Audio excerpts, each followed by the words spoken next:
Tom Piotrowski joins us live for a look at the markets today. How are we going to be, Tom?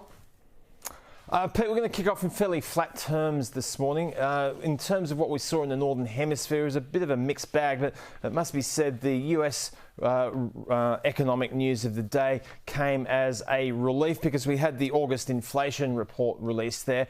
And at the headline level, the numbers were a little stronger than what the market was looking at, with the annualised pace of inflation coming in at 3.7%. So that was a little above what the market was looking for at 3.6. But importantly, the core measure, Pete, which we have all learnt about quite a lot as far as the last couple of years are concerned. This is what central banks tend to look at because it strips out the volatile items like food and energy. This measure was in line with expectations at 4.3%. This was enough to encourage long and short-term interest rates a little bit lower, and that was supportive for stocks in the main. We had the Dow finish down by about 0.2%, but the S&P 500, an anemic improvement, more symbolic than anything else, up by 0.1%, but the Nasdaq was up by 0.25%, having recovered from yesterday's knock, so that was important. But we still tended to see mixed outcomes when it came to technology stocks. Chip makers had a recovery, so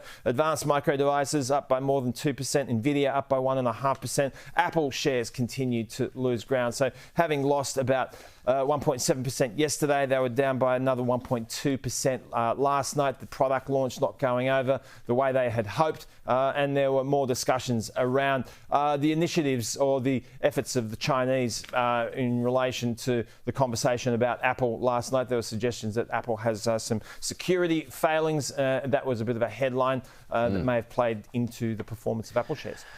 Okay, Tom Piotrowski, thank you.